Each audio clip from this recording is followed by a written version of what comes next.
Have you ever walked into a room and immediately felt like you didn't belong? Like every pair of eyes could see right through you, straight to all the parts you try to keep hidden?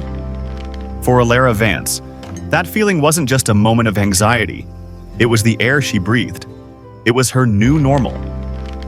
The car's engine sputtered to a stop, the sound echoing in the quiet of a Texas afternoon. Before them stood a small, beige house with a faded roof and a lawn that was more dust than grass. It was a world away from the loud, brick-faced buildings of Chicago they had left behind. Elara's mother, Cora, let out a long, tired breath, the kind that holds the weight of 1,000 unspoken worries. "It has good bones, honey," she said, her voice straining with a cheerfulness that didn't reach her eyes. "A fresh start. That's what this is." Elara just nodded, her fingers tracing a crack in the car's dashboard. She'd heard that before. A fresh start was just her mother's code for running away from the ghosts that chased them. The ghost of a life that was gone, the ghost of her father. She stepped out of the car, the Texas heat wrapping around her like a thick blanket. The silence of Ridgeview was the first thing she noticed. It wasn't a peaceful quiet. It was a heavy, waiting kind of silence broken only by the distant bark of a dog. She pulled the strap of her worn gray backpack higher on her shoulder. It was her armor, her shield. Inside, along with her few belongings, was the only piece of her old life she allowed herself to carry. Later, inside the house that smelled of dust and stale air, Elara found herself in a small bedroom with bare white walls. The moving boxes formed a lonely fortress in the center of the room. With a quiet efficiency, she opened one and pulled out a single item, a small framed photograph. The glass was clean, free of any smudges because she took care of it every single day. In the picture, a man in a police uniform had his arms wrapped around a younger, smiling Elara. Her father. His smile was wide, his eyes crinkled at the corners. She could almost hear his laugh, a warm, solid sound that used to fill their home in Chicago. Now, their home was this silent house, and his laugh was just a memory, one that was beginning to feel more like a dream. She placed the frame carefully on the bare nightstand, positioning it just so. This small ritual was her promise, a promise to remember, a promise to be strong, the way he had taught her to be.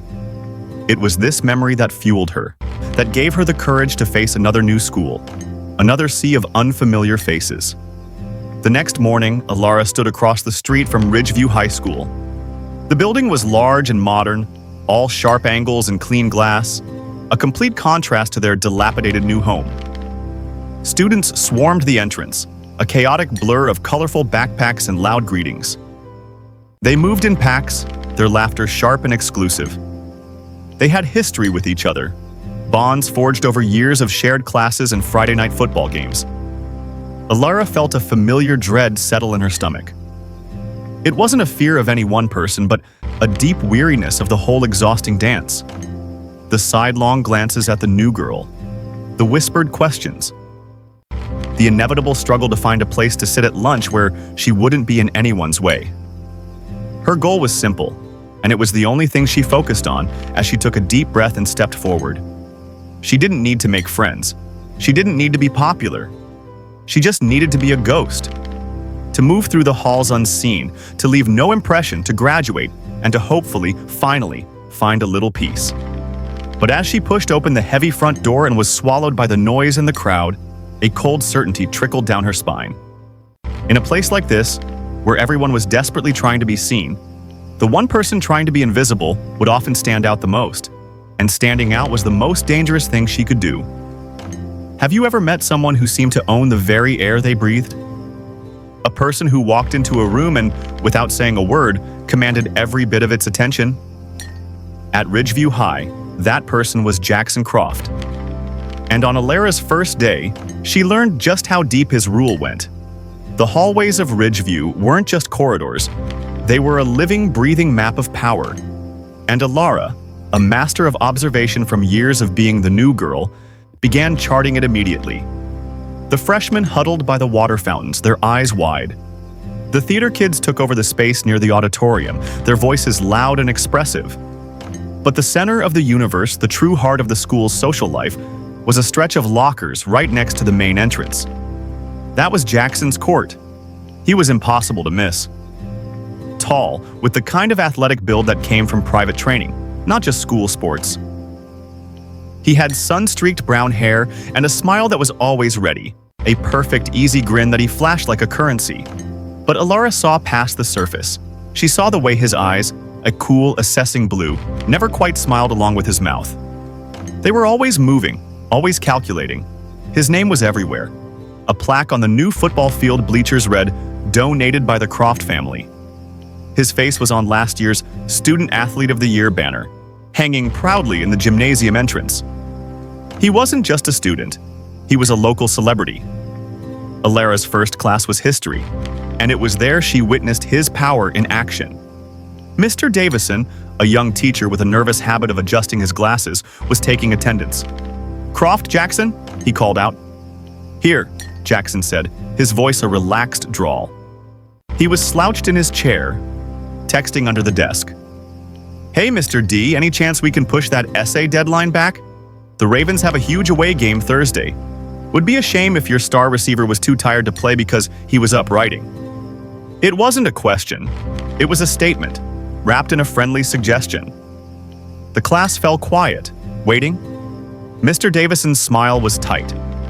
"Well, Jaxson, the syllabus clearly states—" "Come on, sir," Jaxson interrupted, finally looking up. His grin was blinding. "The whole school's counting on us. It's for school spirit." The teacher hesitated, the weight of the entire football-obsessed town pressing down on him. Elara saw the exact moment he surrendered.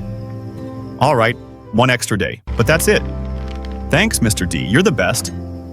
Jaxson went back to his phone, the deal done. He hadn't asked, he had taken. And everyone had watched him do it. Later, navigating the crowded hallway to her locker, Elara saw the other side of his rule. A smaller boy, his arms overloaded with books, accidentally bumped into Jaxson's friend, a mountain of a teenager named Kyler. The books went flying. "Watch it, man," Kyler growled, his voice a low rumble. He was all solid muscle, a lineman whose presence was designed to intimidate. The boy stammered an apology, his face turning red as he scrambled to pick up his things. Jaxson, who had been holding court with a group of laughing students, turned slowly. He didn't help. He didn't tell Kyler to back off. He simply watched, that same small smile on his face. "Looks like you've got your hands full, Ben," Jaxson said, his tone deceptively light. "Maybe you should spend less time in the library and more time in the gym. You might not be so clumsy." A few of his followers chuckled, a nervous, obligatory sound.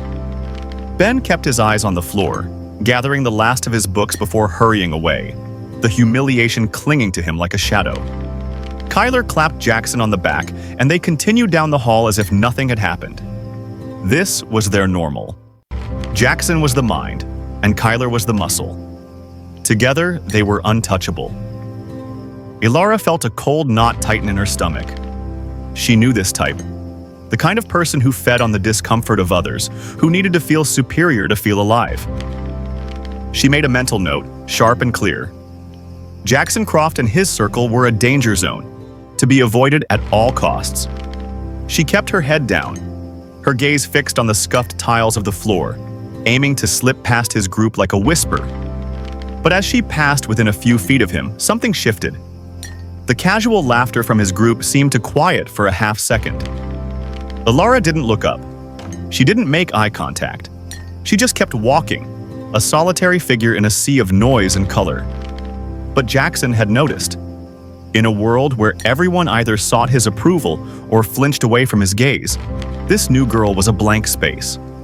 She moved with a quiet purpose that had nothing to do with him. She hadn't glanced at him once, not with admiration, not with fear. It was as if he were just another locker, another piece of the scenery. His smile faded slightly. His eyes, those cool, calculating eyes, followed the back of her gray backpack as she turned the corner and disappeared into the crowd. For Jaxson Croft, who was used to being the most interesting person in any room, being treated as uninteresting was a new and unsettling feeling. And the one thing a king can never abide is being ignored. You know that feeling when you see a storm cloud gathering on the horizon? You know the rain is coming. You can feel it in the air, but there's nothing you can do to stop it. For Elara, that storm had a name, Jaxson Croft, and it was only a matter of time before it broke. The incident happened just before lunch. Elara had finally found her locker, tucked away in a slightly quieter corridor. She was fumbling with the stubborn combination lock, her mind already on the prospect of finding a secluded spot to eat alone, when the storm hit. It wasn't an accident.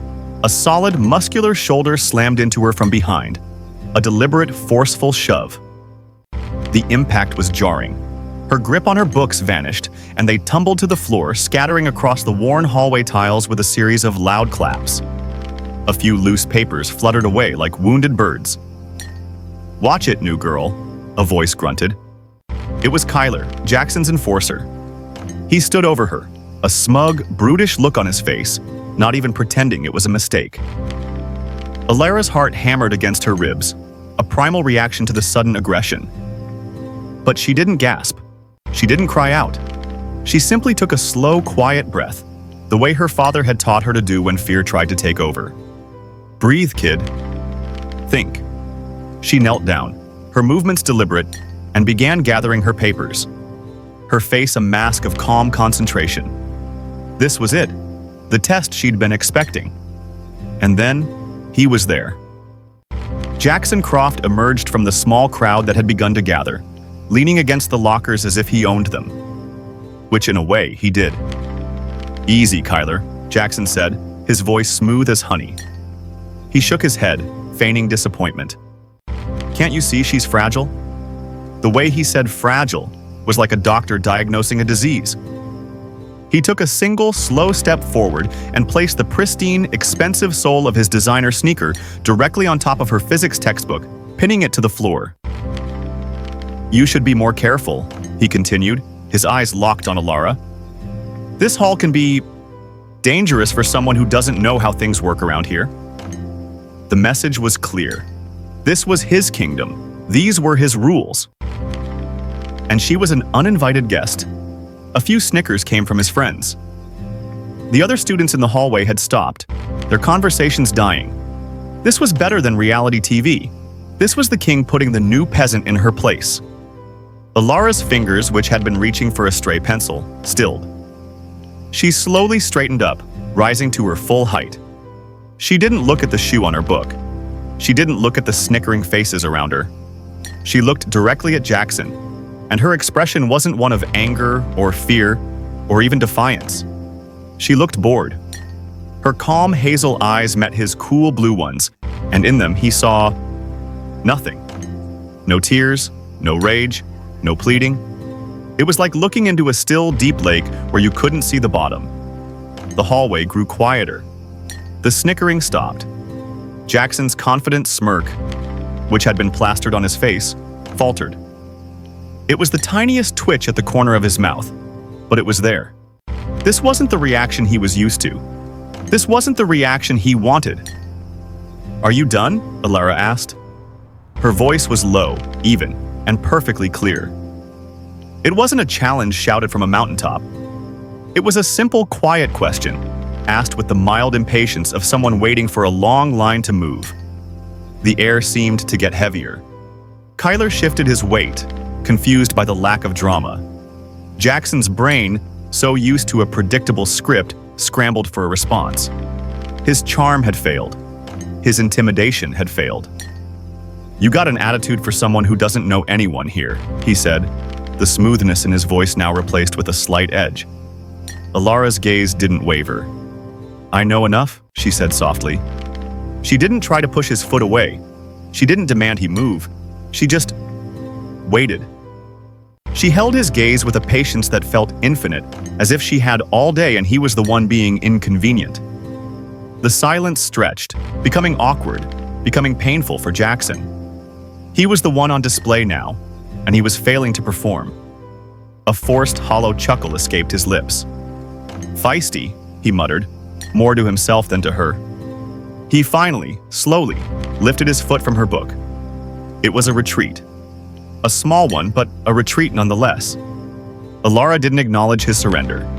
She simply bent down, picked up her physics textbook, brushed off the faint dust mark from his soul, and placed it in her locker.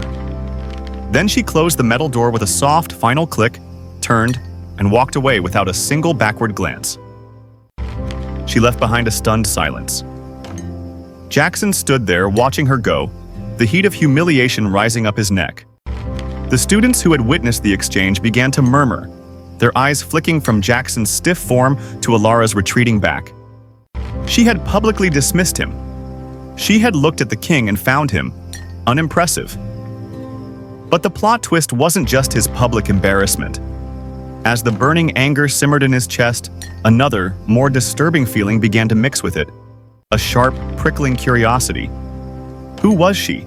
How could she be so utterly unafraid? He was used to people wanting something from him. His attention, his approval, his fear. This girl seemed to want nothing. And to a boy who had everything, someone who wanted nothing from him was the most fascinating puzzle he had ever encountered. The storm hadn't passed. It had just changed direction. Jaxson Croft wasn't just angry, he was obsessed. And an obsessed king is a reckless one. Have you ever been in a situation so humiliating, so publicly crushing, that you felt the whole world was laughing at you? For most people, that's their worst nightmare. But what if, in that moment, you refused to be humiliated? What if you turned the spotlight away from yourself and onto the person who caused the scene? This is the story of how a simple tray of food became a weapon, and how a few quiet words shattered a reputation built on fear. The Ridgeview High cafeteria was a jungle of noise and social hierarchies. At the center, holding court at the largest table, was Jaxson Croft and his crew. Their laughter was the loudest, their confidence a visible force field. Elara, as always, moved along the edges. She'd gotten her lunch, a simple sandwich and an apple, and was scanning the room for an empty table, preferably in a corner, far away from prying eyes. Jaxson had been watching her since she walked in. The encounter at the lockers had played on a loop in his mind all morning. Her calm face, her quiet voice, the way she had dismissed him. It was an itch he couldn't scratch. He needed a reaction, a real one. He needed to see her break. As Elara passed his table, her focus on a distant empty spot, Jaxson made his move. It wasn't subtle. He casually stretched his legs out under the table, directly into her path. Elara's foot caught on his. There was no time to react. Her balance vanished. The tray flew from her hands, and the world seemed to slow down. The sandwich skidded across the floor. The apple bounced with a series of hollow thuds. The plastic cup of water hit the ground and exploded, sending a wave of liquid and ice across the tiles, soaking the hem of her jeans. A deafening silence fell over the cafeteria for a split second, followed by a wave of laughter from Jackson's table. Kyler was practically pounding the table, his guffaws leading the chorus. Other students turned, their eyes wide. Some looked sympathetic, most just looked entertained. This was the kind of drama that made the school day interesting. Elara lay on the floor for a moment, the cold water seeping through her clothes. Her cheeks burned, but not from shame. From a cold, focused anger. This was beyond a shove in a hallway. This was a public execution of her dignity. She could feel every pair of eyes on her, waiting for the tears, the outburst, the benqué. But Elara Vance was not most people. She pushed herself up, ignoring the food stains on her shirt, the wet denim clinging to her legs. She didn't brush herself off. She didn't scramble to pick up the mess. She simply stood there, in the middle of the spilled lunch and the staring faces, and turned to look at Jaxson. He was leaning back in his chair, arms crossed, a triumphant smirk plastered on his face. Finally, he had gotten to her. Finally, he had won. But then he saw her eyes. There were no tears. There was no fury. There was only a deep, profound disappointment, mixed with something that looked almost like pity. A hush fell over the cafeteria again. The laughter from his table died down, uncertain. Elara's voice when she spoke was calm and clear, cutting through the silence like a knife. "You know," she said, her gaze locked on Jaxson. "For a king, you have the tactics of a court jester." A few gasps echoed through the room, No one talked to Jaxson Croft like that. Ever. His smirk vanished, replaced by a flush of red that crept up his neck. "What did you just say to me?" "It's kind of pathetic," Elara continued, her tone analytical, as if she were stating a simple fact. "All this," she gestured vaguely at the mess on the floor, at his table, at the entire spectacle. The big, important football star, spending his energy tripping a girl in the cafeteria. "Do you really have nothing better to do?" The air was electric. You could have heard a pin drop. Jackson's friends looked down at their trays, suddenly uncomfortable. The other students were no longer looking at Elara with pity. They were looking at Jaxson with a new, critical eye. She was right. It was pathetic. It was childish. And she had just said it out loud, in front of everyone. Jaxson shot to his feet, his chair scraping loudly against the floor. His composure was gone, replaced by a raw, exposed anger. He was being made a fool of, and he had no idea how to stop it. "You're gonna regret that," he hissed, his voice low and shaking. Elara took a single step forward. She didn't shout. She didn't posture. She leaned in slightly, her voice dropping to a whisper that, in the dead silence, carried to the first few rows of tables. "The only thing I regret, Jaxson," she said, her words slow and deliberate, "is that you're too stupid to be afraid." He stared at her, his mouth slightly agape. "You have no idea what you're playing with," she finished. And with that, she turned her back on him. She left the spilled tray, the ruined lunch, the puddle of water on the floor. She walked away from the scene of her own humiliation, as if it were beneath her notice, her head held high, her wet jeans leaving dark footprints on the tile. She didn't go to another table. She walked right out of the cafeteria doors, leaving a stunned silence in her wake. The life lesson in that moment was more powerful than any lecture. Elara had shown everyone in that room that a bully's power depends entirely on your reaction. By refusing to be ashamed, by publicly naming his behavior for what it was, pathetic and small, she had stripped him of his weapon. She hadn't fought him with fists or with screams. She had fought him with the truth, and Jaxson was left standing there, the center of attention for all the wrong reasons. The whispers started immediately, but they weren't about the clumsy new girl. They were about Jaxson Croft, the court jester, and the cryptic, chilling warning that hung in the air. "You have no idea what you're playing with." The game had just changed forever. What happens when a predator finally corners its prey, only to discover the prey was never running? When the mouse turns around and the cat realizes it's facing something else entirely? This is the moment everything changes. This is the moment the hunter becomes the hunted. The final bell was a sweet, piercing sound of freedom for most students. For Elara, it was a starting pistol. She moved through the crowded halls with a single-minded purpose. Get to the bus stop, get home, and lock the world out. The cafeteria incident had painted a giant target on her back, and she could feel the weight of stares and whispers following her every move. She pushed through the heavy front doors, the afternoon sun warm on her face. The student parking lot was a chaotic symphony of slamming car doors, revving engines, and shouted plans for the evening. Elara kept her head down, weaving through the rows of cars toward the bus stop on the far side of the street. She never made it. A sleek, silver sports car, its paint job gleaming arrogantly in the sun, pulled out of a prime parking spot and stopped, blocking her path. The driver's side window slid down with a quiet hum. Jaxson Croft stared out at her, his expression stripped of its usual mocking smile. All that was left was a cold, hard anger. "Get in," he said, his voice flat. "We need to talk." Elara didn't break stride. She walked around the front of his car as if it were an inconveniently placed trash can. The car door flew open and Jaxson was out, moving quickly to cut her off again. He stood too close, using his height and bulk to intimidate her. The air around them crackled with tension. A few students lingering by their cars stopped to watch, sensing a confrontation. "I'm not playing your games anymore, Vance," he snarled, his voice low so only she could hear. "You made me look like a fool in there." "You did that to yourself," Elara replied, her voice steady. She tried to step around him, but he shifted, blocking her again. "You think you're so tough with your little comments?" he pressed. his face inches from hers. "Let's see it, right now, or are you all talk?" This was it, the line he had been pushing her toward all day. He wanted a physical reaction. He needed to prove he could still dominate her, that his strength was the only kind that mattered. Elara stopped trying to move. She went perfectly still, her hands loose at her sides.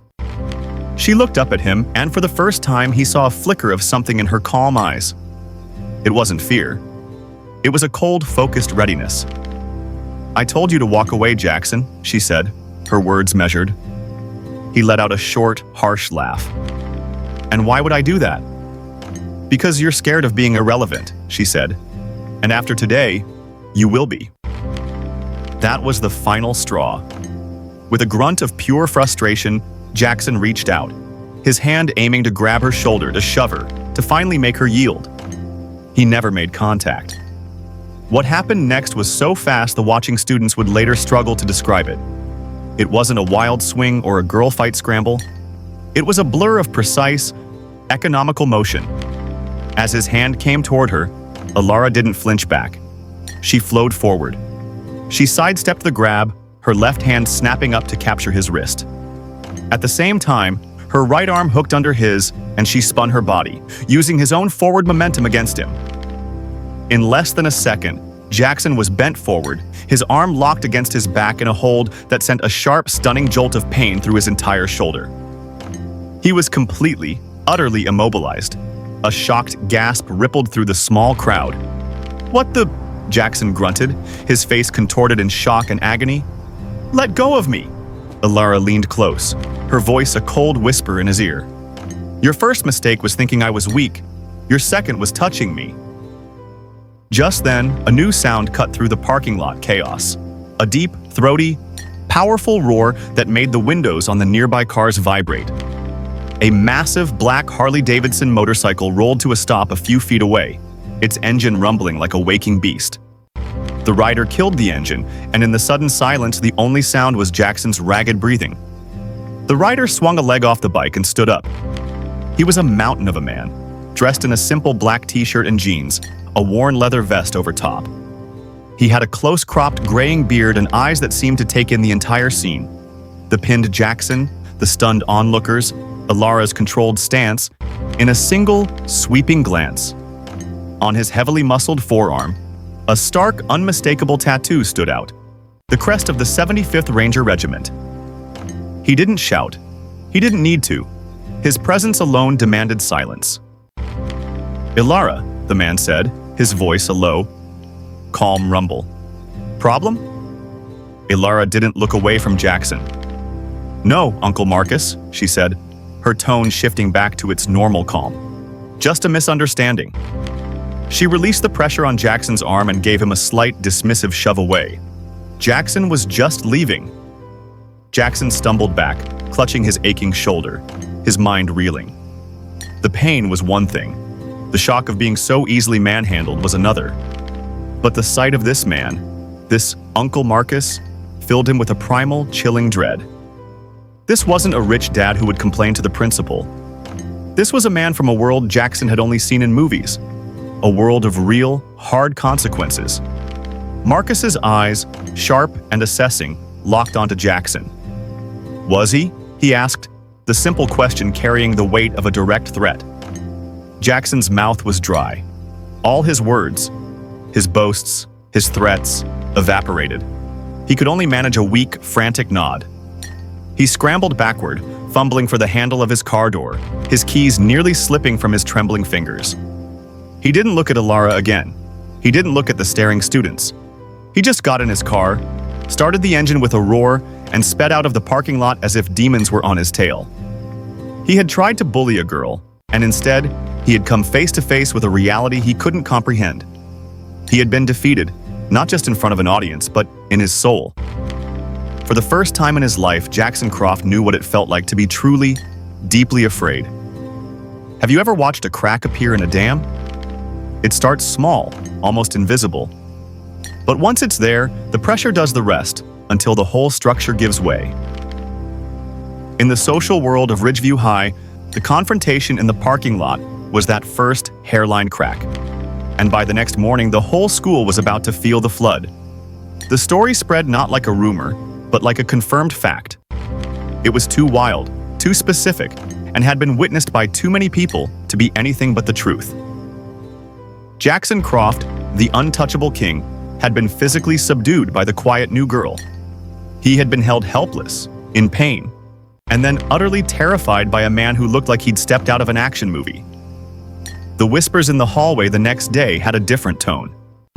They weren't the hushed, fearful murmurs that usually follow Jaxson. Now they were buzzing with a new electric energy. The name on everyone's lips wasn't his. It was Elara Vance. People looked at her differently. It wasn't just curiosity anymore. It was a mix of awe, respect, and a little bit of fear. She was no longer the invisible girl. She was the girl who had faced down the school's biggest bully and won. She walked through the halls with the same quiet purpose as before.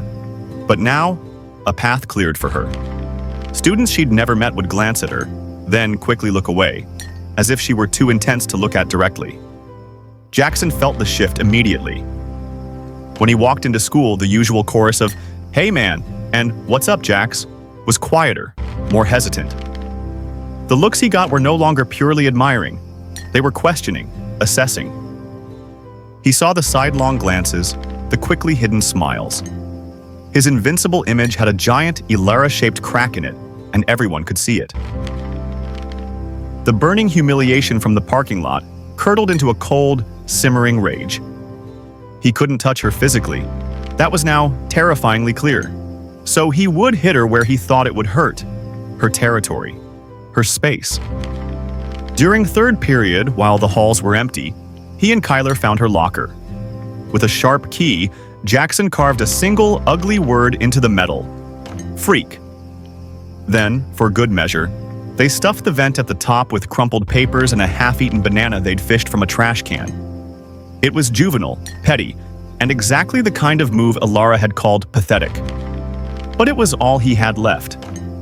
When Elara arrived at her locker before lunch, a small group of students was already there staring at the damage.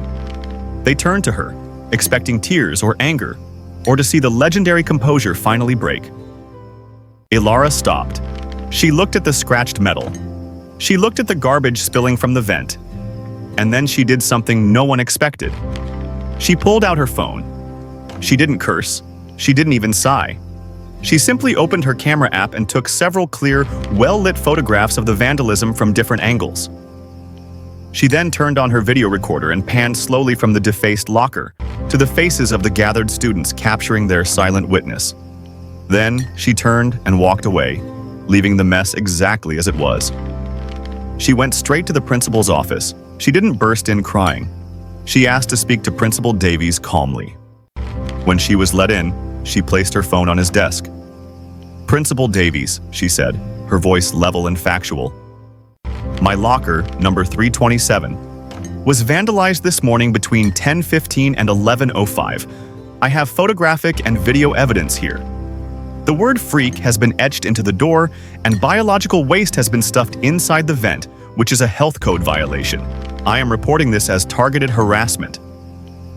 Principal Davies, a man more used to dealing with emotional outbursts, was taken aback by her cool, procedural efficiency. She wasn't asking for sympathy. She was filing a report. It was disarming. He promised to have the locker cleaned and the lock replaced, and assured her he would look into the matter. When Jaxson heard she had gone to the principal, he felt a flicker of satisfaction. Finally, he had gotten a reaction. But when he learned the nature of that reaction, not tears, but a cold, documented complaint, his satisfaction turned to pure frustration. She was treating him like a problem to be managed, not a person to be feared. It was infuriating. He decided to switch tactics. If he couldn't break her stuff, he would break her reputation. He began spreading a new rumor, telling anyone who would listen that Elara was a troubled kid, a juvenile delinquent who had been kicked out of her last school in Chicago. He whispered that her uncle was probably just a family friend from a biker gang, and that her whole family was bad news. But Elara was, once again, 2 steps ahead. The very same day the rumors started, she requested a meeting with the school guidance counselor, Ms. Flores. She walked into the warm, book-lined office and sat down. "Ms. Flores," she began, her hands folded in her lap, "I wanted to speak with you because I know there might be stories starting about me. I think it's better you hear the truth from me." She then shared a carefully measured version of her past. She spoke of her father, a police officer in Chicago. She described him as a brave man, a good man, who was killed in the line of duty. She explained that the trauma was why she and her mother had to move, to start over somewhere quiet. She mentioned that her uncle Marcus, her father's best friend from the army, was now their rock, their protector in a world that had suddenly become very unsafe. It was all true, but it was a truth framed for maximum impact. It was a story of heroism, tragedy, and resilience, not delinquency. The effect was immediate. Ms. Flores's eyes welled with sympathy. The story spread from the counselor's office to the teacher's lounge, and then, subtly, to the student body. The narrative flipped entirely. Jackson's rumors now sounded cruel and heartless, an attack on a girl who was a victim of tragedy, the daughter of a hero. Jackson's attempts to retaliate were not just failing, they were backfiring spectacularly. With every move he made, Elara's position in the school grew stronger, and his grew weaker. The dam was breaking, and he was powerless to stop it. The quiet girl wasn't just fighting back, she was winning the war without ever throwing a punch. What is true strength? Is it the power to make others fear you? Or is it the power to make others feel safe? While Jaxson was trying to rebuild his reign through fear and whispers, Elara was quietly constructing something entirely different. She wasn't fighting for the top of the existing mountain. She was building a new one, right beside it, where the air was cleaner and the view was better. Elara knew that Jackson's power was a ghost. It only existed as long as people were afraid of it. Isolate him, show people they could exist without his approval, and the ghost would vanish. So she put a plan into action. It wasn't a dramatic declaration or a public challenge. It was a simple, handwritten sign taped to the wall in the school library during the last week of lunch. It read, "Struggling in math or science? Free tutoring, no judgment. Ask for Elara." At first, nothing happened. Students would glance at it, shrug, and walk away. But then, a timid freshman girl named Chloe, who had been on the verge of failing algebra, approached her one afternoon. Her voice was barely a whisper. "That sign, does it mean it?" Elara simply nodded. "Yeah, it does." They found a quiet corner. Elara didn't just give Chloe the answers, she explained the logic behind the equations. She was patient, her calm demeanor soothing the younger girl's anxiety. Chloe left that session not just with a better understanding of math, but with a look of stunned relief on her face. Word began to spread, but not as a loud announcement. It moved through the school like a secret handshake, passed from one struggling student to another. Soon, Elara wasn't just tutoring Chloe. There was Ben, the boy Jaxson had humiliated in the hall, who needed help with chemistry. There was a quiet, artistic boy named Leo, who was brilliant with a paintbrush but lost with geometry. Elara's tutoring group wasn't an official club. It was a rotating collection of students who gathered in the library or an empty classroom. But it was about more than grades. As they worked through problems, they would talk. They'd complain about teachers, share funny stories, and sometimes they'd talk about Jaxson and his friends. In this safe space, guarded by Elara's unshakable calm, they found their voices. Ben confessed how, for weeks, Kyler had been taking his lunch money, threatening to pound him if he told. Leo admitted he'd been too scared to try out for the school play because Jackson's crowd always mocked the drama kids. Elara listened. She didn't offer grand solutions or promises of revenge. She just nodded and said things like, "You don't have to put up with that," or "Their opinion doesn't define you." It was a radical concept to kids who had lived under Jackson's rule for years. The emotional turning point came with a freshman named Sam. He was small for his age, with glasses that were always slipping down his nose. He came to Elara for help with his history paper, his hands shaking as he opened his notebook.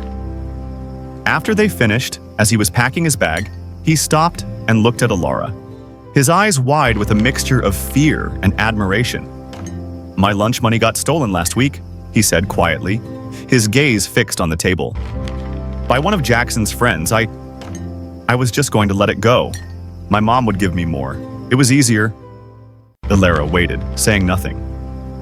But then, Sam continued, his voice gaining a sliver of strength. I saw what you did. In the cafeteria. And in the parking lot.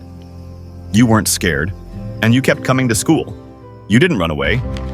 He finally looked up at her, and a single tear traced a path down his cheek, which he quickly wiped away with his sleeve. So yesterday, I went to the principal's office. I told them what happened. I named the guy who did it. They called his parents. He got detention and had to pay me back. Sam took a deep, shaky breath. I was so scared, but I did it because of you. You showed me I didn't have to be afraid. In that moment, Elara felt a surge of emotion so powerful it almost broke her own calm composure. This was it. This was the real victory. It wasn't about humiliating Jaxson. It was about this. It was about giving a scared freshman boy the courage to stand up for himself. She had created a ripple, and that ripple was now creating waves of its own. She gave Sam a small, genuine smile. You did that, Sam, not me. You found that courage inside yourself. From that day on, the dynamic in the school shifted palpably. Elara's group wasn't just a study hall. It was the foundation of a new community. When members of her group passed each other in the hall, they exchanged a small nod, a look of solidarity. They started eating lunch together, a table that grew a little larger every week. Jaxson still had his table in the center of the cafeteria. But now there was another one, just as full, just as lively, that didn't revolve around him. They didn't laugh at his jokes. They didn't look his way. They had built their own world, and it was a world where Jaxson Croft was irrelevant. He would watch them from his throne, a cold knot of understanding tightening in his gut. She wasn't just defying him. She was replacing him. And the kingdom she was building was made of something far stronger than fear. It was built on respect. What does a king do when he sees his castle walls crumbling around him? When the people who once bowed now turn their backs? He doesn't surrender. He makes one last desperate, all-or-nothing move to reclaim his throne. For Jaxson Croft, that move was a lie. A lie he believed would finally destroy Elara Vance for good. The signs of his fading power were everywhere. His lunch table was half empty. The laughter that followed him in the halls was forced and quiet. The teachers no longer gave him easy passes. He was becoming a ghost in his own kingdom, while Elara's world grew brighter and more solid every day. The frustration was a poison in his blood, and it needed an outlet. He found Kyler at his locker after school. His once loyal enforcer now avoided his eyes, shuffling his feet nervously. We need to talk, Jaxson said, his voice low and intense. Kyler sighed. Man, just let it go. It's over. Over? Jaxson grabbed Kyler's arm, his grip tight. Nothing is over. She's making us look weak. She's turning everyone against us. Are you just going to take that? What are we supposed to do? Kyler mumbled. You saw her, uncle. You saw what she did to you. A fresh wave of humiliation washed over Jaxson. That's why we don't fight her. We outsmart her. He leaned in closer, his voice dropping to a conspiratorial whisper. We get her suspended, permanently. Kyler's eyes widened. How? Zero tolerance policy, Jaxson said, a cruel smile finally touching his lips. You're going to tell Principal Davies you saw her with a knife in her backpack. Kyler recoiled as if he'd been struck. What? No, Jaxson, that's crazy. I'm not doing that. You will, Jaxson insisted, his voice hardening. You'll do it because if you don't, you're finished here. You think anyone will talk to you if they don't talk to me? You'll be sitting alone forever. You'll be nothing. This is our only shot. He played on Kyler's deepest fear, the fear of being an outcast. He painted a picture of a lonely, miserable high school existence, and Kyler, whose entire social life was tied to Jaxson, crumbled. The big, tough lineman looked like a scared little boy. Just say you saw it, Jaxson pressed, his tone becoming smoother, more persuasive. My dad plays golf with Davies. He'll believe you. It's our word against hers. We get that. We get her suspended, and everything goes back to normal. She needs to learn her place. The next morning, the plan was set in motion. Kyler, looking pale and sweating, went to the principal's office. Within an hour, Elara was pulled from her English class. The summons to the principal's office sent a ripple of tension through the school. This was it, the final showdown. The air in Principal Davies' office was thick and still. Elara sat in one chair, her posture as calm as ever. Jaxson and a visibly trembling Kyler sat across from her. Principal Davies sat behind his large desk, his face a mask of professional seriousness. "Miss Vance," he began, steepling his fingers, "this is a very serious meeting. Kyler has come to me with a deeply concerning allegation." All eyes turned to Kyler. He stared at his shoes, his throat working. "Go on, son," Principal Davies prompted gently. I saw it," Kyler mumbled, his voice barely audible. "Yesterday, after school, she was getting a book from her bag, and I saw it. A knife. A pocket knife. With a silver blade." Jaxson nodded, his expression one of grave concern. "We didn't want to say anything, sir. We were worried. But with school safety being so important, we knew we had to come forward." He looked at Elara, his eyes feigning a mix of pity and disappointment. "It's a shame, Elara, after everything you've been through." The performance was masterful, the concerned citizens doing their civic duty. Jaxson could almost feel the victory in his grasp. His family name, his social standing, it was all about to pay off. Principal Davies turned to Elara. "Miss Vance, what do you have to say about this?" Elara had been silent the entire time, her gaze fixed not on Kyler, but on Jaxson. She watched his performance with the detached interest of a scientist observing a lab specimen. There was no shock on her face, no outrage. Just that same, unnerving calm. When she finally spoke, her voice was clear and steady, cutting through the tension in the room. "It's a lie," she said. Jaxson almost laughed. Of course she would deny it. That was the predictable part of the script. "Kyler says he saw it," Jaxson interjected, layering his voice with fake sincerity. Elara's eyes shifted from Jaxson to Principal Davies. "Sir, you have my full permission to search my backpack. Search my locker. You will find nothing. But while we are all here discussing school safety and honesty..." She reached slowly into her own backpack. Jackson's heart gave a triumphant leap. She's reaching for it. She's going to pull it out and prove us right. But her hand emerged holding not a knife, but her smartphone. She placed it carefully on the principal's desk. "I think you should hear this," she said, and pressed play. "Have you ever told a lie so big you started to believe it yourself? Have you ever felt so sure of your own victory that you never stopped to consider what losing would feel like? This is the story of a lie that boomeranged, a plan that backfired in the most spectacular way possible. It all came down to a single button on a phone. When Elara placed her smartphone on the principal's desk, a confused silence filled the room. Jaxson stared at the device, his brain scrambling to understand what she was doing. This wasn't part of the script. Was she going to show a text? A photo? What could possibly defend her against an eyewitness accusation? Then she pressed play, and Jaxson heard his own voice. It was crisp, clear, and unmistakable. It filled the quiet office, every word a nail in the coffin of his reputation. "You're going to tell Principal Davies you saw her with a knife in her backpack." It was his voice from yesterday, talking to Kyler in the empty hallway. He heard the cold, calculating tone he had used. Then Kyler's voice, shaky and reluctant. "What? No, Jaxson, that's crazy. I'm not doing that." Jackson's blood ran cold. He felt the floor drop out from under him. "How?" his mind screamed. The hall was empty. His recorded voice came back, smooth and manipulative. "You will. You'll do it because if you don't, you're finished here. This is our only shot. Just say you saw it. My dad plays golf with Davies. He'll believe you." The recording played on, a perfect damning record of their entire conspiracy. It captured Jackson's arrogance, his casual mention of his father's influence, his utter conviction that his word was law. It captured the moment he convinced Kyler to destroy his own integrity. Principal Davies's face underwent a dramatic transformation. The mask of professional neutrality melted away, replaced by a look of first shock, then cold, hard anger.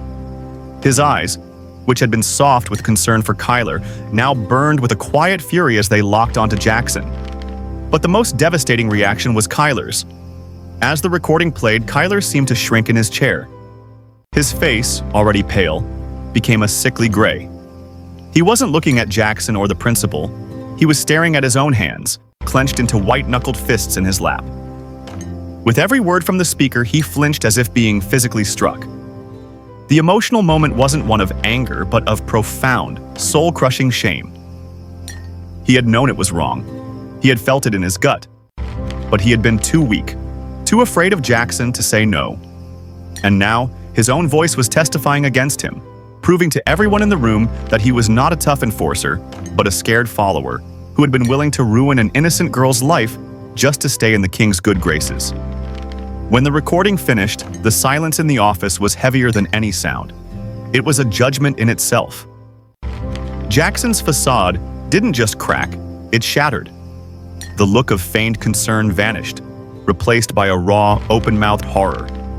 His eyes were wide, darting from the phone to the principal's furious face to Elara's calm one. The confidence that had defined him his entire life evaporated, leaving behind a terrified, exposed boy. He had been so sure of his own cleverness, so certain of his immunity, that he had never once considered she might be recording.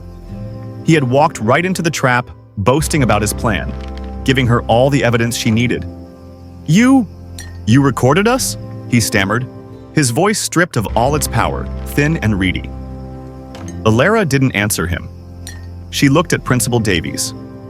"I believe this provides the necessary context, sir."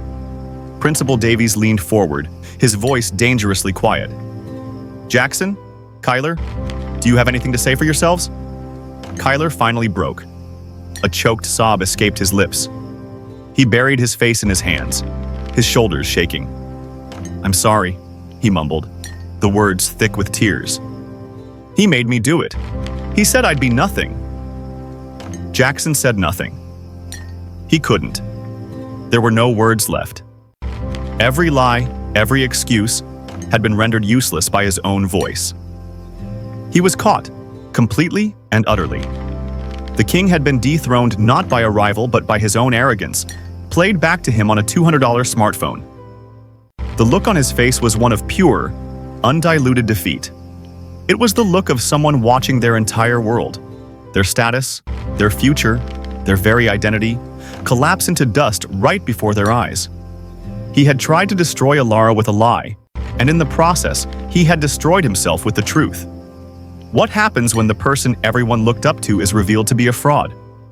When the golden boy turns out to be made of cheap plastic? The aftermath of a downfall can be even more shocking than the fall itself. Because when the king stumbles, his entire court scatters. The consequences for Jaxson and Kyler were swift and severe. Principal Davies, his trust violated and his authority challenged, had zero tolerance for a plotted, premeditated attempt to frame another student. Both boys were given an immediate 2-week suspension. But that was just the beginning. The official notice sent to their parents cited gross misconduct and conspiracy to make false allegations, words that would stain their permanent records. Somehow, and no one ever found out for sure how, a copy of that damning recording found its way out of the principal's office. Maybe it was a tech-savvy student aide. Maybe it was a teacher who believed the student body deserved to know the truth. By the end of the day, the audio file was being passed from phone to phone across Ridgeview High. You could actually feel the social earthquake happening in real time. Students huddled in groups, earbuds shared between them, listening with wide, disbelieving eyes. They heard Jackson's cold manipulation. They heard Kyler's weak surrender. They heard the casual mention of his father's influence, a detail that made many students, whose parents worked ordinary jobs, curl their lips in disgust. The school's online groups exploded. The comments weren't defending Jaxson. They were filled with things like, "I can't believe we were ever scared of him," and "He was always a snake," and "Kyler is just pathetic." The court of public opinion had convened, and the verdict was unanimous: guilty. The next day, Jackson's father, Mr. Croft, was waiting in Principal Davies' office. He wasn't the proud, golf-playing donor today. He was a man whose family name had been publicly dragged through the mud. The meeting was short and tense. He didn't argue the suspension. He didn't defend his son. Instead, in a move that sent shockwaves through the entire school district, he announced he was immediately withdrawing the Croft family's annual financial donation to the football team and the library renovation fund. It was a punishment for the school, a way to show his displeasure, but it was also a public disowning of his son's actions. The message was clear. Jaxson had embarrassed the family, and he was on his own. When Jaxson returned to school after his suspension, the world he had known was gone. He walked into the cafeteria, and the silence was louder than any noise. The big central table where he had held court for years was full of other students, members of the basketball team and a few band kids. They glanced at him, then pointedly looked away, continuing their conversation as if he were invisible. He tried to sit with a group of guys he'd known since middle school. One of them, a guy named Tyler, looked up and said flatly, "This seat's taken, man." There was no empty seat. The message was clear. His kingdom had abandoned him overnight. The friends who had laughed at his jokes, who had backed him up in every fight, who had worn his approval like a badge of honor, were now nowhere to be found. They had built their lives around his reflected light, and now that the light had gone out, they were scrambling to find a new sun. He was a social pariah, a walking reminder of shame and cowardice. He was exposed for what he truly was. Not a powerful king, but a liar and a bully who hid behind his family's money and his friends' muscle. The fear was gone, replaced by a cool, universal disdain. Kyler, in a way, had an easier time. He returned to school quiet and kept to himself. After a few days, he was seen talking with Ben, the boy he used to bully. He wasn't welcomed back with open arms, but his public breakdown in the principal's office had earned him a small measure of pity. He was seen as a victim of Jackson's manipulation, a follower who had finally broken. He was starting over from the bottom, but he was, at least, starting. Jaxson had nowhere to start. He was at the bottom of a deep hole he had dug himself. He would sit alone at a small table in the far corner of the cafeteria, the same kind of table Elara had once sought out. He would scroll through his phone, seeing photos from parties he wasn't invited to, group chats he had been removed from. The life he had taken for granted had evaporated. The life lesson here is one for the digital age, a warning etched not in stone, but in sound waves.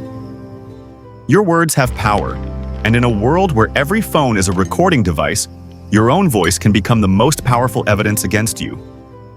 Jaxson Croft didn't just lose his popularity, he lost his integrity. And in the end, that was the only thing he ever really had. Once that was gone, there was nothing left to prop up the empty throne. He had tried to use a lie to destroy Elara, but the only life that was truly destroyed was his own. Have you ever walked into a room after a storm has passed? The air feels different, cleaner, lighter, easier to breathe. That was the new feeling at Ridgeview High. The constant, low-level tension that had hung in the hallways for years was simply gone. The storm named Jaxson Croft had finally blown itself out. The change was visible everywhere. Students laughed more freely in the halls. The groups that clustered around lockers were more mixed. Jocks talked with band kids. Theater students sat with the academic team. It was as if a giant, invisible wall had been torn down. Kids who had been too nervous to speak up in class started raising their hands. The quiet, artistic students proudly carried their portfolios without trying to hide them. The school belonged to everyone now, not just a chosen few. At the center of this new world was Elara, but she wasn't sitting on a throne. She was just living. Her tutoring group had exploded in size. What started as a few struggling students was now a legitimate, respected study hub. They had claimed a permanent corner of the library, and the sound you heard from there wasn't just the scratching of pencils, but easy conversation and genuine laughter. She had created a space where people could be themselves without fear, and in doing so, she had given the entire school permission to do the same. She had achieved the peace she came for, but not in the way she had imagined. She thought peace meant being invisible. she discovered it actually meant being so secure in who you are that you no longer need to hide. She walked through the halls with a quiet confidence, not because she had won a war, but because she had ended one. She never once gloated. She never pointed at Jackson's lonely lunch table or made a comment about his fall. To her, the matter was closed. She had dealt with the problem, and now she was moving on with her life. This quiet dignity earned her more respect than any victory dance ever could. One afternoon, as she was packing her bag at her locker, a large shadow fell over her. She turned to find Kyler standing there, shifting his weight from one foot to the other. His hands were shoved deep in his pockets, and he couldn't quite meet her eyes. The once intimidating lineman looked like a lost child. The hallway was still busy with students heading home. A few of them slowed down, watching the scene with open curiosity. Was he here to cause more trouble? Elara simply waited, her expression neutral. Kyler cleared his throat, his voice rough with emotion. "Elara," he began, staring at a crack in the floor tile. I just wanted to say something." She didn't reply, just gave him the space to find his words. "I'm sorry," he finally blurted out, the words rushing together. "For everything, the shoving, the locker, the lying. All of it." He risked a quick glance at her face, then looked away just as fast. "It was wrong. I knew it was wrong when I was doing it. I was just..." He swallowed hard, his Adam's apple bobbing. "I was afraid of him, Jaxson. I thought if I didn't do what he said, I'd have no one. I'd be nothing." The confession hung in the air between them, raw and honest. This wasn't a forced apology. This was a real one, steeped in shame and regret. Elara studied him for a long moment.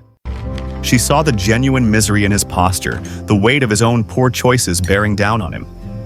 She knew what it was like to be afraid, even if their fears were different. "Being afraid of someone doesn't make what you did okay," she said, her voice quiet but firm. "But admitting it, that's a start."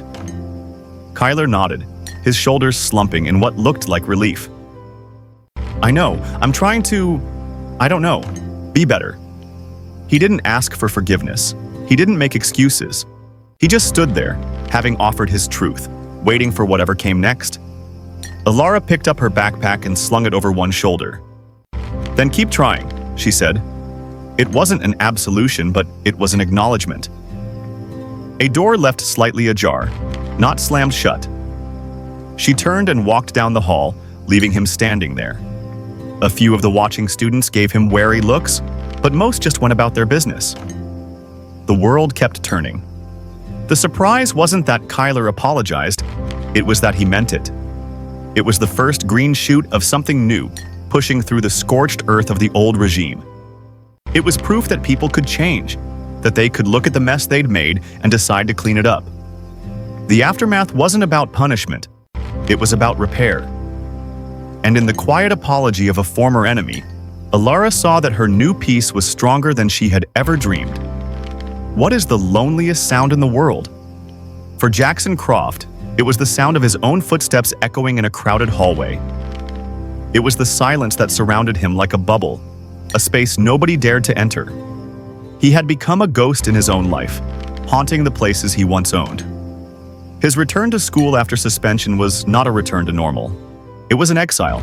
The world looked the same lockers, the same classrooms, the same faces. But he was seeing it from the other side now, from the outside. His lunch table, the Grand Central Station of Ridgeview High's social life, was now occupied by a group of juniors who didn't even acknowledge him. When he walked by, their conversation didn't even hitch. He was irrelevant. He ended up at a small two-person table in the far corner, near the trash cans. He would eat alone, his back to the room, feeling 1,000 eyes on him that probably weren't even there. In the halls, the turned backs were like physical blows. People he'd known for years would see him coming and suddenly become very interested in their phone or a locker combination. The few who did meet his eyes looked at him with a mixture of pity and disgust. The fear was gone. The respect was gone. All that was left was the cold, hard truth of who he had been. Home was no better. His father, once his biggest booster, now treated him with a cold, silent disappointment. The lavish praise for good grades and game-winning catches had been replaced by a terse, "Your mother and I are very disappointed in you, Jaxson." The weight of the family name, which he had always worn as a crown, now felt like a chain. He had tarnished it, and his father made sure he never forgot it. His anger, once a blazing fire he directed at Elara, had nowhere to go. It turned inward, curdling into a bitter, poisonous self-loathing. He would lie in bed at night, the recording playing on a loop in his mind. "My dad plays golf with Davies. He'll believe you." The arrogance of those words made him sick. How could he have been so stupid, so blind? He started seeing a therapist, a quiet man with a kind face who his parents had mandated. He hated it. He hated having to sit there and talk about his feelings. But in the quiet of that office, he was starting to ask himself questions he'd never considered. Why did he need everyone to be afraid of him? Why did he feel so empty when he was alone? The emotional turning point came on a random Tuesday. He was skulking out of the cafeteria, head down, when a burst of genuine, unfiltered laughter made him look up. It was coming from Elara's table in the library corner. The space was packed. Ben, the kid he'd humiliated, was there, laughing so hard he was almost crying. Chloe, the shy freshman, was smiling widely, telling a story with her hands, and Elara was at the center of it, not holding court, but simply included. A soft smile was on her face as she listened. The laughter wasn't the nervous, sycophantic chuckling that had always surrounded him. It wasn't a performance, it was real. It was the sound of people who were completely comfortable, completely accepted for who they were. And in that moment, a devastating truth crashed down on Jaxson with the force of a physical blow. He had never inspired laughter like that. He had never inspired genuine joy. He had commanded attention. He had demanded loyalty. He had traded on fear and social currency. But he had never created a space where people felt safe enough to just be happy. The laughter from Elara's table was a sound he had never earned, and now he likely never would. The anger inside him didn't vanish, but it shifted. It was no longer about what Elara had taken from him. It was about what he had never truly had in the first place. He wasn't a king who had lost his kingdom. He was a boy who had built his entire life on a lie, and the lie had finally been exposed. He turned away from the sound of that laughter, the hollow feeling in his chest expanding until it felt like it would swallow him whole. The ghost had just seen a glimpse of what it meant to be truly alive, and the contrast was more than he could bear. Have you ever been so lost, so completely broken, that the only person you can turn to is the one who broke you? That the only one who might have the answers is your greatest enemy? This is the story of a confrontation that wasn't a fight, but a confession. A moment when the villain finally asked the hero the only question that mattered. Jaxson found her alone, finally. She was sitting on a low brick wall at the edge of the school property, waiting for her uncle.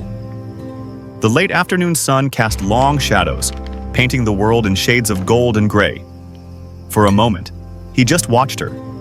She was so still, so contained. A fortress he had thrown his entire army against, only to watch his army desert him.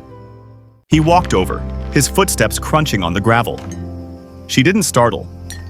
She just turned her head and looked at him, her expression unreadable. He expected to see triumph in her eyes, or at least contempt. He saw neither. She just looked, waiting. He stopped a few feet away, not crowding her. The old Jaxson would have loomed over her, used his size as a weapon. This Jaxson just stood there, his shoulders slumped, his hands hanging uselessly at his sides. The anger was gone, burned away into a hollow, aching exhaustion. The words came out in a rush, soft and ragged. Why? Elara raised a single eyebrow, a silent question. Why didn't you just fight me from the start? He asked, his voice cracking with a confusion so deep it was painful to hear. You could have. That day in the parking lot, you could have destroyed me right then. You had the skill. You had my arm. You could have broken it. You could have humiliated me even more, so why didn't you? Why did you let it go on? The locker, the cafeteria, all of it. Why? He was pleading. The king was gone. The bully was gone. All that was left was a lost 17-year-old boy asking for a map out of his own personal hell. Elara was quiet for a long time. studying him as if seeing him clearly for the very first time.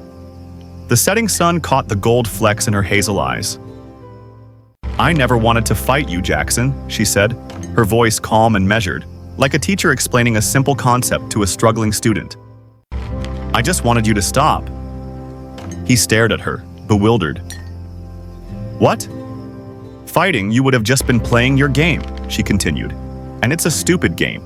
You push, someone pushes back. It gets louder, it gets uglier, but nothing ever really changes. You would have just found another way, a bigger way, to prove you were still on top." I didn't want to play. This was the plot twist he never saw coming.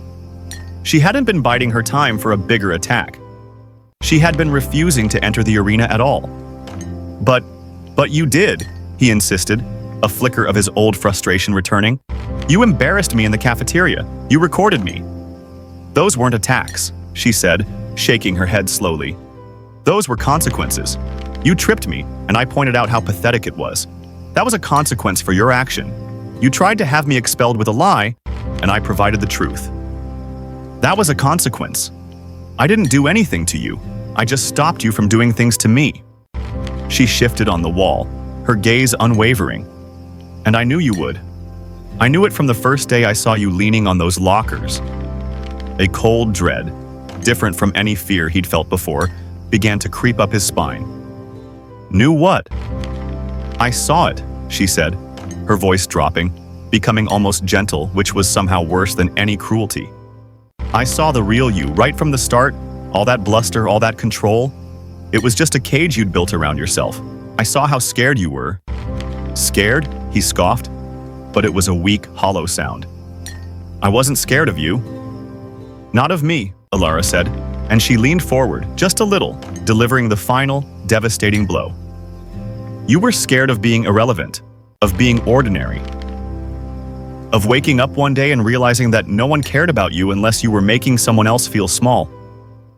That's what really scared you. And I knew that if I just gave you enough space, if I didn't feed the monster you thought you had to be, you would eventually turn on yourself. You would dig your own grave." Jaxson felt the air leave his lungs. It was like being physically struck. She had seen right through him, past the money, the looks, the athletic talent, straight to the terrified, insecure little boy hiding inside the castle. She had diagnosed his sickness before he even knew he was ill. His whole body went slack. There were no more arguments, no more defenses. She had laid his soul bare on the brick wall between them, and he was too tired to try and cover it up again. She had never been his enemy. She had just been a mirror. And when he finally looked into it, he didn't like what he saw. He didn't say another word. He just turned and walked away, the truth of her words settling on his shoulders, heavier than any suspension or any rumor. She hadn't destroyed him with her hands or her words. She had destroyed him with a simple, unbearable understanding. How do you measure a victory? Is it by the defeat of your enemy or by the peace you find within yourself? For Elara Vance, the war was over. The battlefield was quiet. And as she sat on the creaky wooden porch of her Texas home, watching the fireflies blink in the gathering dusk, she finally allowed herself to feel the full, quiet weight of what she had accomplished. The screen door squeaked open and Uncle Marcus stepped out, holding 2 glasses of iced tea. He handed one to her and settled into the rocking chair beside her, the old wood groaning under his weight. For a few minutes, they sat in a comfortable silence, listening to the cicadas hum their evening song. It was a peace that had been hard-won. "Your dad would be proud, you know," Marcus said, his voice a low, gentle rumble that fit the twilight perfectly. He wasn't looking at her. His gaze was fixed on the distant, darkening horizon. "Not just that you stood up for yourself, but how you did it." Elara took a slow sip of the sweet, cold tea. "How do you mean?" "You kept your head," he said, turning to look at her, his eyes reflecting the last of the day's light. "You never lost your temper. You used your brain, you used your judgment. You saw the whole board, not just the piece right in front of you. That..." He paused, a faint, proud smile touching his lips. That was his way. He always said courage wasn't a wild thing. It was a disciplined one. Elara felt a warmth spread through her chest that had nothing to do with the tea. Her father's face, the one in the photograph on her nightstand, swam in her memory. His calm smile, his steady eyes. She realized she hadn't just been fighting for herself. She had been living by the code he had taught her, even after he was gone. He always said, "Bravery isn't the absence of fear. It's the judgment that something else is more important," Elara quoted, the words feeling solid and real on her tongue. Marcus nodded slowly. And what was more important here? Elara didn't even have to think. "My peace," she said, the certainty in her voice surprising even her. "My right to exist without being someone's punching bag. I didn't want to beat Jaxson. I just wanted him to stop. And he finally has." And it was true. She thought of the past week at school. The air was lighter. People smiled at her in the hall, not because they were afraid, but because they were friendly. Her tutoring group was thriving, a little community she had built with her own two hands. She had even seen Jaxson a few times, quiet and keeping to himself, but no longer a storm cloud threatening to break. He was just a student, like everyone else. She had achieved the anonymity she craved not by hiding, but by standing so firmly in her own power that she no longer needed to be seen as powerful. She had come to Ridgeview to be a ghost, but in the end, she had to become fully, completely herself to find her peace. Uncle Marcus let out a soft chuckle and shook his head. "That's my girl." As the first stars began to prick through the deep blue of the night sky, Elara understood the final, most important lesson. The world had seen a quiet, unassuming new girl and had labeled her weak. It had seen her patience and called it fear. It had underestimated the depth of her river and the strength of her steel. She had been forged in the hot fire of loss and grief, and she had emerged not brittle, but flexible and strong. She had run deep and silent, and in doing so, had carved a new path through a landscape that once seemed impossible to navigate. And so, the story of Elara Vance reminds us of this. The world will often mistake your quietness for weakness and your patience for fear. But remember, the strongest steel is forged in the hottest fire, and the most powerful rivers run deep and silent.